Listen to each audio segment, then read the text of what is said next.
हमारे यहाँ खास करके बड़े शहरों में सनलाइट एक मेजर प्रॉब्लम होती है, क्योंकि कई बार बहुत लाइन से अपार्टमेंट बने होते हैं एक दूसरे के सामने आगे पीछे। तो जो सनलाइट होती है वो उस एरिया में आपकी बैल्कनी में प्रॉपर मिल ही नहीं पाती है।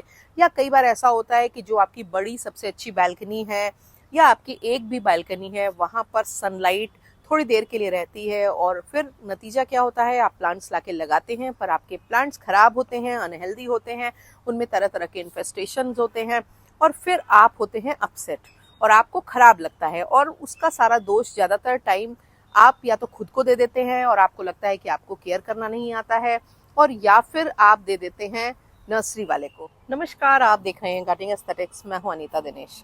मैंने जो अपना पिछला वीडियो डाला था जिसमें मैंने आपको अलग अलग सनलाइट टर्म्स जो होते हैं, जैसे bright indirect sunlight, filtered sunlight, moderate sunlight, उनको डिफाइन किया था। उसी में बहुत सारे सब्सक्राइबर फ्रेंड्स की ये क्वेरी थी कि कुछ ऐसे प्लांट्स बता दीजिए जो बहुत लोएस्ट पॉसिबल सनलाइट में चलते हों, क्योंकि या तो उनकी बैल्कनीज नॉर्थ फेसिंग है या उनके पास बैल्कनी भी नहीं है, घर के अंदर प्लांट्स रखना चाहते हैं, और कई बार उनकी ईस्ट फेसिंग या वेस्ट फेसिंग बैल्कनीज तो हैं पर आगे बहुत सारे पेड़ हैं, बहुत सारी इमारतें हैं, जिसकी वजह से उनके प्लांट्स को प्रॉपर सनलाइट नहीं मिलती है और उसका नतीजा होता है कि उनके प्लांट्स काफ़ी जल्दी जल्दी खराब होने लगते हैं। या घर के अंदर अगर प्लांट रखते हैं तो फिर जब वो निकलता है बाहर तभी निकलता है जब वो खराब हो जाता है। तो मैंने कुछ ऐसी प्लांट वैरायटीज आइडेंटिफाई की हैं और ये नंबर में 75 हैं, जिनको कि आप लगा सकते हैं अपनी लोएस्ट पॉसिबल सनलाइट वाले एरियाज में। पर इनको लगाने के समय और इनको लगाने के बाद मेंटेन रखने के लिए प्रिकॉशंस आपको कौन कौन से करने हैं ये भी मैं इस वीडियो में बताऊंगी। वीडियो में मैंने पहले हिस्से में आपको वैरायटीज के नाम मेंशन किए हैं जिनको कि आप इस मॉनसून के सीजन के दौरान कलेक्शन में शामिल कर सकते हैं, नर्सरीज से इनको खरीद सकते हैं, और उसके बाद इनको मेंटेन कैसे रखना है ये दूसरे हिस्से में बताएंगे।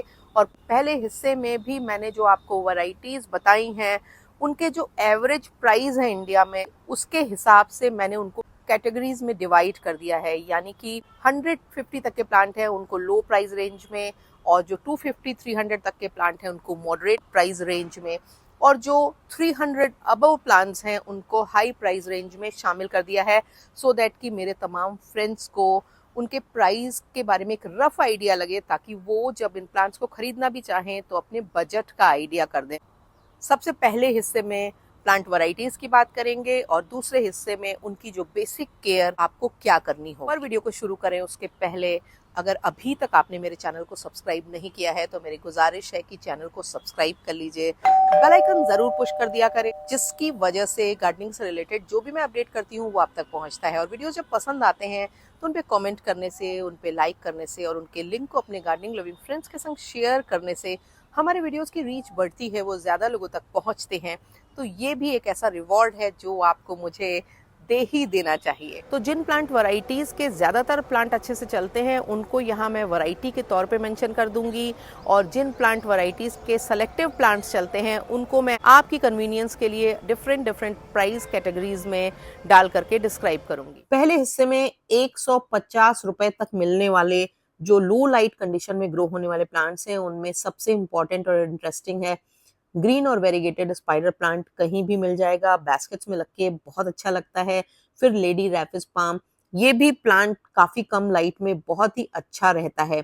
डिफिनबाकिया अमीना, ये डिफिनबाकिया की रेगुलर वैरायटी है। फिलोडेंड्रन ब्राजील, ये आपको 3-4 इंच के छोटे प्लांटर्स में लगा हुआ मिल जाएगा। रेक्स बेगोनिया, इसके बहुत सारी वैरायटीज हैं, बहुत सारे कलर्स हैं, इनको भी आप 150 रुपए तक में किसी भी नर्सरी से ले सकते हैं।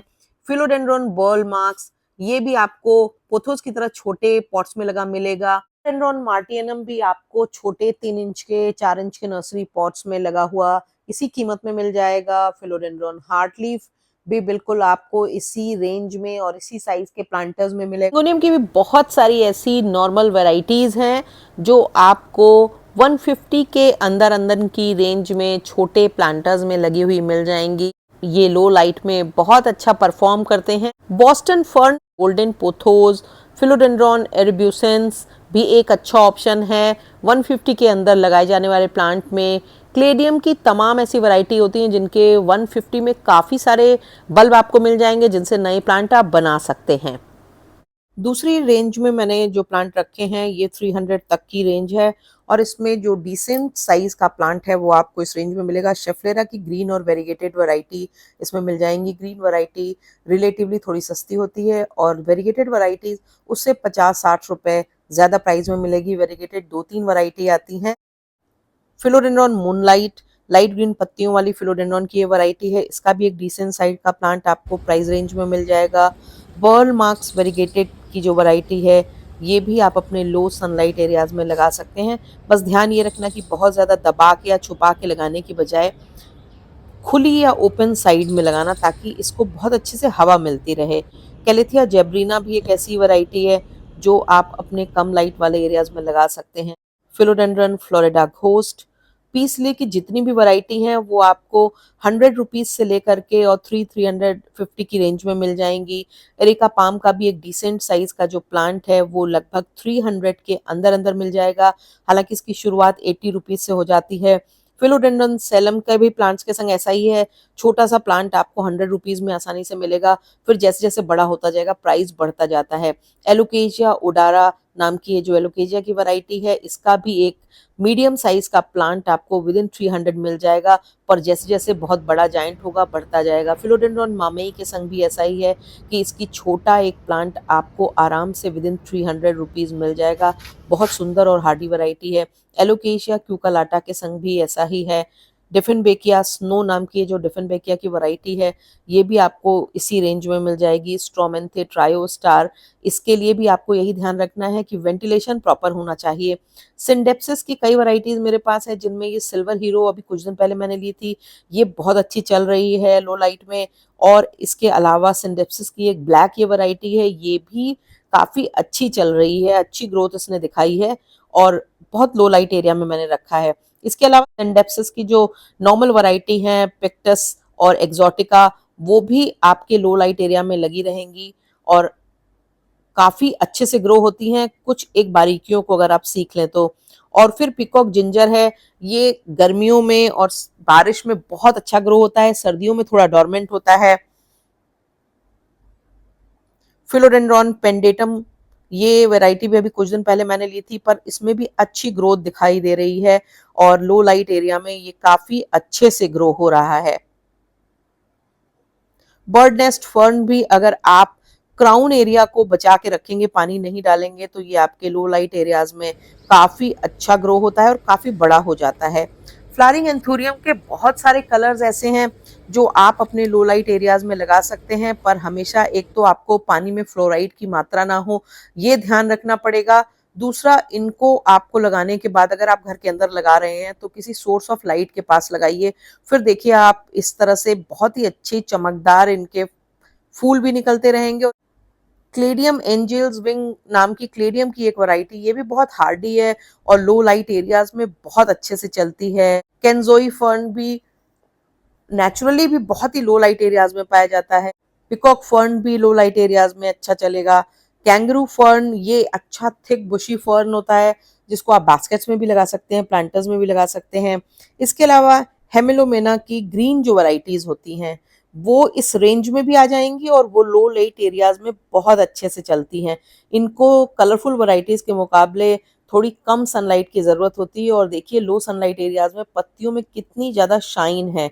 बस इनका भी यही होता है, विंटर में डोरमेंट हो जाते हैं। चॉकलेट सिंगोनियम, सिंगोनियम की एक बहुत ही इंटरेस्टिंग और खूबसूरत वैरायटी है जो कि लो लाइट एरियाज में अच्छा चलती है अगर आप पानी को सही से यूज करें तो। फिलोडेंड्रॉन हेयरी फिलो जो है ये भी एक अच्छी वैरायटी है बहुत कम लाइट वाले एरियाज के लिए, और प्रिकॉशन वही होता है कि पानी अगर आप ज्यादा नहीं डालेंगे तो ये घर के इवन रूम के अंदर भी बहुत लंबे समय तक काफी अच्छी चलती है। फिलोडेंड्रॉन प्रिंस ऑफ ऑरेंज नाम की ये जो वैरायटी है ये भी आपके लो लाइट एरियाज में बहुत अच्छी चलती है। नई पत्ती ऑरेंज निकलेगी पर बाद में वो ग्रीन हो जाती है। फिलोडेंड्रॉन हेस्टेटम भी फिलोडेंड्रॉन की एक ऐसी वैरायटी है जो लो लाइट में चलती है, ग्रोथ भी बहुत अच्छी होती है और बहुत जल्दी जल्दी आपके बहुत सारे प्लांट बन सकते हैं। फिलोडेंड्रॉन डार्क लॉर्ड, डार्क फॉलिज वाली वैरायटी है जो लो लाइट एरियाज में अच्छी होती है। डिफिनबाकिया की एक ये एग्जॉटिक वैरायटी है, स्पार्कल, ये काफ़ी बड़ी वैरायटी है और बहुत ही अच्छे से चलती है। आखिरी में कुछ ऐसी वैरायटीज़ है जिनकी रेंज बहुत ज़्यादा है, यानी कि आपको वो 100 रुपए में भी उनकी वैरायटीज़ मिल जाएँगी और आपको 600, 700, 1000 रुपए तक भी उनकी कुछ-कुछ वैरायटीज़ मिल जाएँगी। इसमें सबसे पहले तो सेंसेवेरिया की तमाम वैरायटीज़ लो लाइट में लगाने के लिए एकदम परफेक्ट होती हैं। चाहे वो छोटी वैरायटीज़ हों या बड़ी वैरायटीज़ हों, ये आपको साइज़ के, थिकनेस के हिसाब से प्राइस रेंजेस में अलग-अलग मिलती हैं और जो थोड़ी ज़्यादा एक्सोटिक वैराइटीज़ हैं वो थोड़ी एक्सपेंसिव मिलती हैं।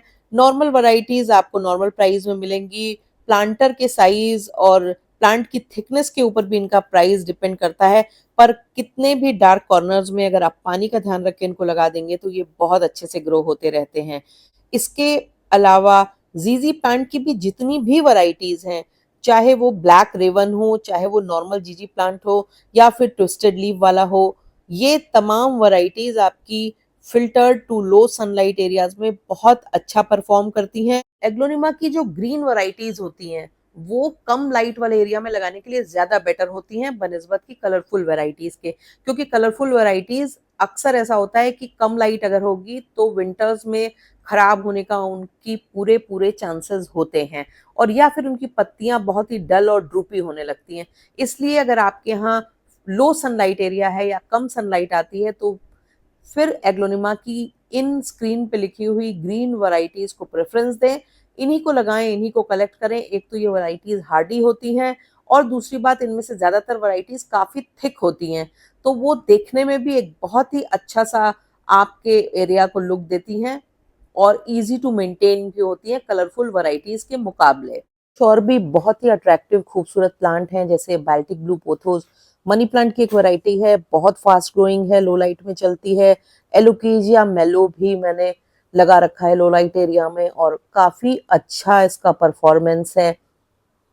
एलोकेजिया की ही एक वैरायटी एलोकेजिया स्टिंगरे है जिसकी पत्तियां चौड़ी और नीचे से पॉइंटेड होती हैं, बहुत सुंदर वैरायटी है। और फिर एपिप्रेनम पिनेटम या मॉन्स्टेरा ड्रैगन टेल को तो आप देख ही रहे होंगे, सिंपल सा मनी प्लांट से दिखने वाला प्लांट होता है, पर जब पत्तियां बड़ी हो जाती हैं तो बहुत शानदार लगती हैं। बड़ी प्लांट वैरायटीज में फिलोडेंड्रॉन मेलेनोनी भी आपके लो लाइट एरियाज में लगाने के लिए परफेक्ट है। जैसे जैसे बड़ा होता जाता है पत्तियां काफी ज्यादा बड़ी होती जाती हैं। कोबरा फर्न भी लो लाइट एरियाज में ग्रो करने के लिए एक बहुत अच्छी एक्सोटिक वैरायटी है। और एक और फर्न की वैरायटी है जिसको हार्ट स्टंग फर्न कहते हैं, ये भी अच्छा ग्रो हो रहा है मेरे यहाँ लो लाइट एरिया में। फिलोडेंड्रॉन रोजो कॉन्गो तो मेरा फेवरेट है, एक तो इसका साइज बहुत अच्छा होता है, लुक भी अच्छा होता है। फिर आखिर में आती है बारी मोन्स्टेरा डेलिसियोसा की, और क्योंकि इन प्लांट्स को धूप कम मात्रा में चाहिए होती है और कम मात्रा में मिलती भी है, क्योंकि आप ज़्यादातर अपने बालकनीज़ के, अपने गार्डन के, अपने घर के डार्क स्पॉट्स में रखते हैं, तो कुछ प्रिकॉशंस ऐसे हैं जो मैंडेटरी हैं जो आपको लेने चाहिए ताकि इन प्लांट्स की लाइफ बढ़ सके और ये आपके यहाँ अच्छे से ग्रो हो सके। सबसे पहले तो आपको हमेशा ये ध्यान रखना है कि जब इनका सॉयल का मीडियम आप बनाएंगे तो उसमें बहुत ज़्यादा मॉइस्चर रिटेनिंग मटेरियल नहीं मिलाएंगे, क्योंकि डार्क एरिया में, फिल्टर्ड एरिया में, लो सनलाइट एरिया में रखे होने की वजह से इनका जो पानी होता है पॉट में वो उतनी जल्दी ना कंज्यूम हो पाता है ना सूख पाता है, जिसकी वजह से इनमें रूट रॉट का डर हमेशा होता है और ये प्लांट ज़्यादातर ओवर वाटरिंग और रूट रॉट से ही मरते हैं। तो आपको ये ध्यान रखना है कि मिट्टी जब तक 2-2.5 इंच सूख न जाए तब तक आप इनमें पानी मत डालें, और ऐसा कर लें कि आप अपने स्केड्यूल को देख करके 5 दिन से लेकर के 1 सप्ताह, 10 दिन, 12 दिन अपने यहाँ के मौसम के हिसाब से और पॉट के साइज़ के हिसाब से वाटरिंग के स्केड्यूल को डिसाइड करें। थॉरली वाटरिंग कर दें प्लांट में, उसके बाद कम से कम ऊपर 2.5-3 इंच की मिट्टी सूखने दें, फिर उसमें पानी डालें। हैंगिंग बास्केट्स में आप लगभग 1 इंच 1.5 इंच की मिट्टी सूखने दें तब पानी डालें। इस बीच में अगर आपको लगे कि आपके प्लांट की पत्तियां डल और ड्रूपी हो रही हैं तो मिस्टिंग से काम चलाएं। इनफैक्ट पानी डालने से ज़्यादा जो अपना फोकस है वो रखें मिस्टिंग के ऊपर, क्योंकि मिस्टिंग इन प्लांट्स के लिए ज़रूरी होती है, क्योंकि ये ज़्यादातर प्लांट ट्रॉपिकल हैं जो लो लाइट में तो रहते हैं पर इनको आसपास के वातावरण में ह्यूमिडिटी और नमी चाहिए होती है, और हमारे यहाँ जगह जहाँ पर हर समय ह्यूमिडिटी इतनी नहीं होती है, तो मिस्टिंग एक ऐसा तरीका है जो आपके प्लांट को एक ह्यूमिड वातावरण दे सकता है। दूसरा, प्लांट्स को बहुत ज़्यादा एक दूसरे से दूर दूर मत लगाइए, पास में लगाइए, ताकि वो आपस में भी एक दूसरे के साथ अच्छे से ग्रो होते रहें, क्योंकि इनका जो बेसिक नेचर होता है वही ऐसा होता है कि ये हमेशा क्लस्टर्स में, ग्रुप में ग्रो होने वाले प्लांट्स होते हैं। जो डार्क डेज होते हैं, क्लाउडी डेज होते हैं या सर्दियां होती हैं, उसमें आप कुछ घंटों के लिए अपने बैल्कनी की एलईडी लाइट्स को अच्छे से जला दिया करिए, या फिर आप इनको ग्रो लाइट यूज़ करके भी एक्स्ट्रा सनलाइट प्रोवाइड कर सकते हैं, जिससे कि इनके रिक्वायरमेंट की सनलाइट इनको मिल जाए। सर्दियों में बैल्कनी में 3-4 घंटे एक्स्ट्रा लाइट, यानी कि 11 साढ़े 11 बजे रात तक एक्स्ट्रा लाइट जला देने से इन प्लांट्स के सर्दी की वजह से ख़राब होने के चांसेस काफ़ी कम हो जाते हैं। और अगर ऐसा नहीं है तो आप ग्रो लाइट्स की सहायता से भी आप इनको एक्स्ट्रा कम से कम 10 से 12 घंटे की लाइट प्रोवाइड कर दीजिए, क्योंकि नेचुरल हैबिटेट में इनको कम से कम 12 घंटे की लाइट मिलती है। और एक जो बड़ा इंपॉर्टेंट प्रिकॉशन आपको रखना है वो रखना है इनके फर्टिलाइजेशन से रिलेटेड। जब भी आप इनको फर्टिलाइज कीजिए तो ये ध्यान रखिए कि आप इनको शाम के वक्त फर्टिलाइज कीजिए, दिन में सुबेरे इनको फर्टिलाइज मत कीजिए। फर्टिलाइज करने के बाद आप इनके प्लांट को एक हल्की पानी की फुहार जरूर दे दीजिए। थॉरोली वाटरिंग नहीं करेंगे क्योंकि उससे फर्टिलाइज़र के ड्रेन आउट होने का डर होता है, इसलिए मिस्टिंग और टॉप सॉइल को गीला करने का काम करें ताकि फर्टिलाइज़र अंदर की तरफ सीप होकर चला जाए।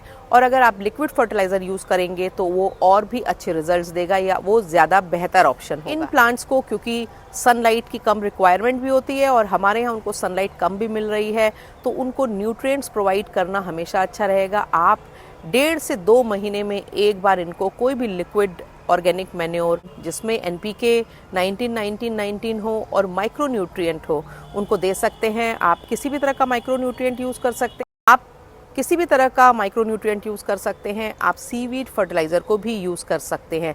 इसके अलावा आप वर्मी कंपोस्ट को यूज़ कर सकते हैं, नहीं तो आप NPK 19-19-19 जो केमिकल फर्टिलाइज़र होता है उसको भी पर पॉट लगभग 1 ग्राम के करीब पानी में डाइल्यूट करके दे सकते हैं, जिससे कि आपके प्लांट की पत्तियां चमकीली बनी रहेंगी, पत्तियां ज़्यादा निकलेंगी भी और ग्रोथ भी अच्छी होगी। और आप माइक्रो न्यूट्रिएंट का और NPK 19-19 का एक घोल बना करके अपने प्लांट के नोड्स पे दे सकते हैं, जो नोड्स वाले प्लांट हैं, जिससे कि उनमें नोड्स पर नई ग्रोथ होगी और आपका प्लांट थिक और बुशी बनेगा। और जो आप मॉसपोल पे प्लांट्स लगाते हैं उनमें मॉसपोल को ज़्यादातर वेट रखना और मॉसपोल में फर्टिलाइज़र को ऐड करना बड़ा इंपॉर्टेंट होता है, क्योंकि इनकी जो रूट्स होती हैं जो मॉसपोल में पेनिट्रेट कर जाती हैं, उनको जब एक्स्ट्रा नरिशमेंट मिलता है तो इनकी पत्तियां काफ़ी बड़ी बड़ी हो जाती हैं। वीडियो आपको पसंद आता है या आपके लिए हेल्पफुल है तो आप उसको कमेंट बॉक्स में मेंशन कर सकते हैं। इसके साथ ही अगर आपको किसी और रिलेटेड टॉपिक पे वीडियोस चाहिए हो तो भी आप आके उनको कमेंट बॉक्स में लिख सकते हैं। और उन लोगों से तो मेरी खास गुजारिश है जिनको मेरे वीडियोस से कुछ भी बेनिफिट हुआ है, कभी कभी अपनी दिल की बातें 2-4 शब्दों में लिख देने से बनाने वाले को थोड़ा मोटिवेटिंग लगता है। तो अगर अभी तक सब्सक्राइब नहीं किया है तो चैनल को सब्सक्राइब कर लीजिए। मिलते हैं अगले वीडियो में, तब तक के लिए थैंक यू वेरी मच।